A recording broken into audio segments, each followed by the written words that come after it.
امام حسین علیہ السلام کی ذات مظلومانہ، امام حسین علیہ السلام کربلا کے میدان میں شہید ہوئے۔ امام حسین علیہ السلام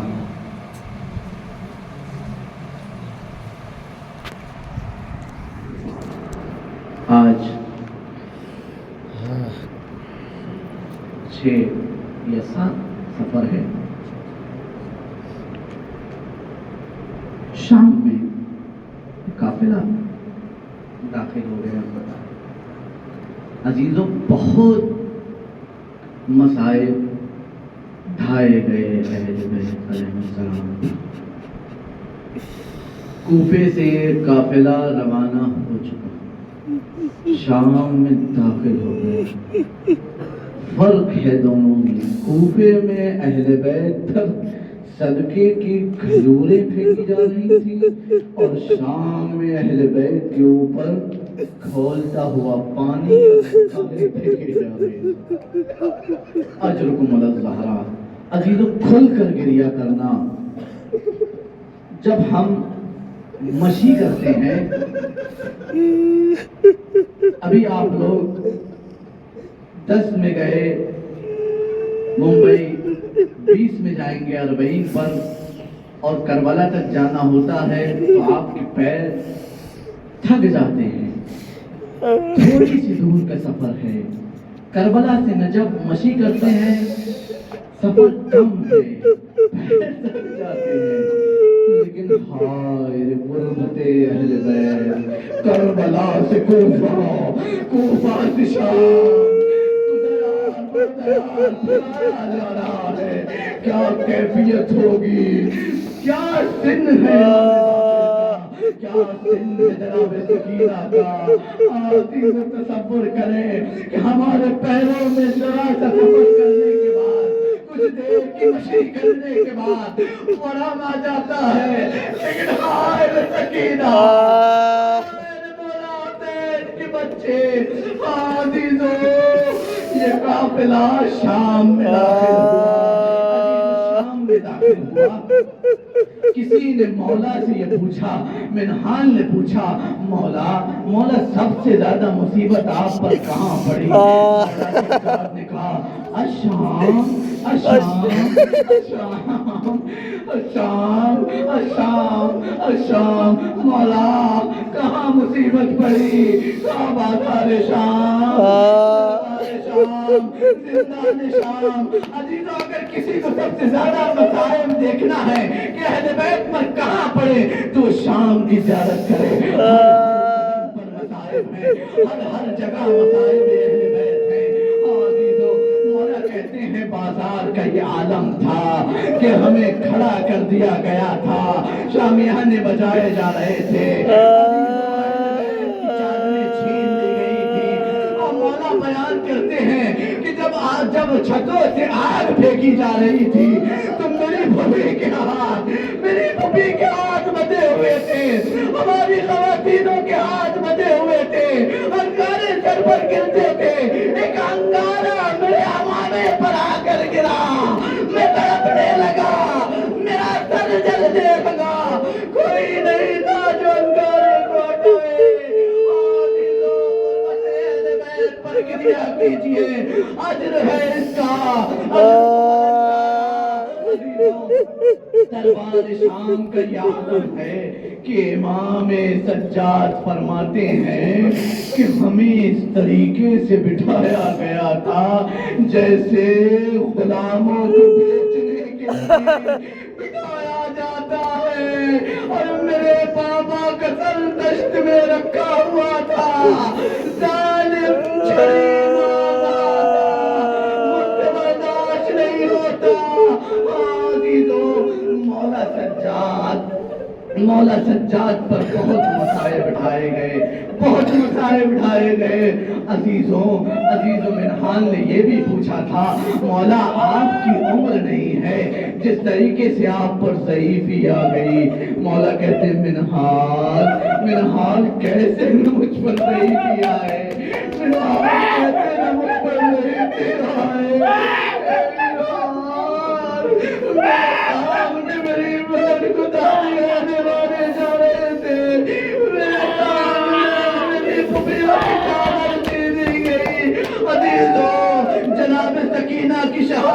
ایام قریب ہے قریب ہے.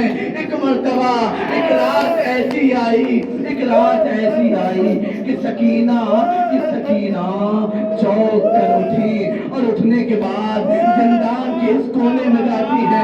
میں نے ختم کیا مطالب عزیزو برداشت کیجیے ایک مرتبہ سکینہ اٹھ کر جاتی ہے اور جانے کے بعد کہتی ہے اے پھوپھی اماں میں نے اپنے بابا کو ابھی دیکھا بابا کو خواب میں دیکھا کہ بابا مجھے لینے آئے. بیویاں رو رہی ہیں گریہ ہو رہا ہے. یزید کے دربار تک یزید کے محل میں یہ بات پہنچی آواز پہنچی کہا یہ کون گریہ کر رہا ہے. کہا حسین کی بیٹی یزید نے حکم دیا کہ سر کو لے جایا جائے اور سکینہ کو دے دیا جائے. عزیزو آپ خود بتائیے اگر کوئی بچہ آپ کے یہاں روتا ہو اس کو چھپانے کا ذریعہ اس کو کھلونے دیے جاتے ہیں کوئی ایسی چیز دی جاتی ہے کہ جس سے وہ چھپ جائے. آئے برکت سکینہ کو خاموش ہونے کے لیے بات کر دیا جا رہا تھا. عزیزو سر آیا سکینہ نے آغوش میں لیا اور لینے کے بعد کے کٹے ہوئے گلے پر منہ کو رکھ کر کہتی ہے اے بابا مجھے کس نے یتیم کیا. اے بابا آپ کی داڑھی کو کس نے رنگین کیا خون میں. اے بابا آپ کی داڑھی کو کس نے رنگین کیا. اے بابا آپ کے گلے میں آپ کے بعد میرے کو چوارے چھین لیے گئے. اے بابا مارے گئے. سجاد نے دیکھا کہ سکینہ خاموش ہوئی ایک مرتبہ اور کہا اے پھوپھی اماں انا للہ و انا الیہ راجعون.